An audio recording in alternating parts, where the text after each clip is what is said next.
Undergrad, yeah, at VJTI we did have. I had a lot of speech processing. I had a lot of signal processing in my undergrad. So I had my electives here were on speech and image. So I kind of knew I wanted to do something in the machine learning space. So I knew a little bit about machine learning, neural networks and stuff during undergrad. Not too much, but like just an introductory, like an introduction of it. Not a lot of it. Yeah, and for the ML interview, there's not much on lead code and stuff.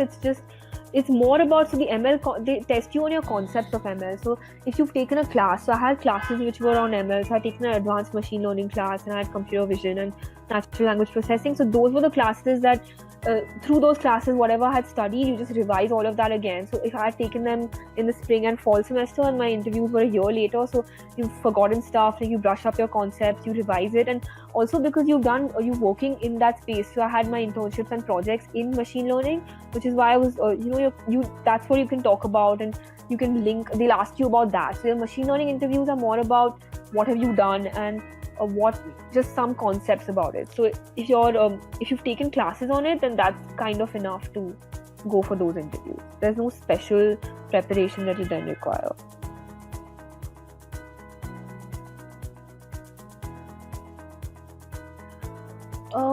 Yeah, so getting an interview is not. A lot of people do get interviews. Actually, most people will get interviews.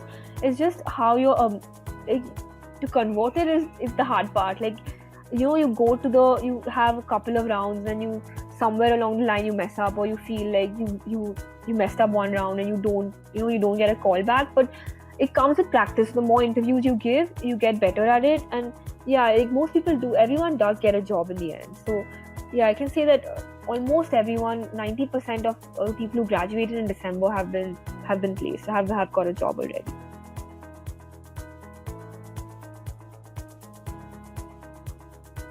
Being prepared, like just you should be prepared for the interviews.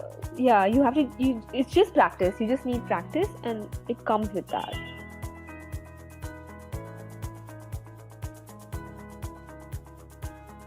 It does. It definitely does, because so when you're applying as a fresher, you're applying at the entry level positions, and all these companies, and the entry level, not all companies have too many entry level positions. So they have one or two. Big companies like Microsoft did have more positions, but the smaller companies, the startups, they only hire typically one or two. Some people hire 5 to 6, but not too many entry level people. But if you have a couple of years of work experience, then you can enter at lateral. There are these lateral hires that they take, so it does help having a couple of years of work experience.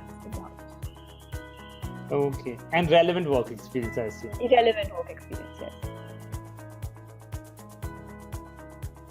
Average salary is it depends on the location also. So some states do have a higher salary than other states, so it depends on the cost of living in that area. So I can say typically in the 75 to 120, 110, 120, in that range. Depending on the company. The higher would be the West Coast, yeah. Oh, okay. And the 75 would be probably Texas or something cheap. Yeah, Texas, Atlanta also. If you get within Atlanta, then the salaries are a little in the 75 to 85, 90 range. 90 is high for Atlanta. 85 is high too. So it's something in so 55, 75 for Atlanta or that side. If you go to West Coast, like the Bay Area or anything, then it's higher salary. So then it comes out to be 100 plus, usually.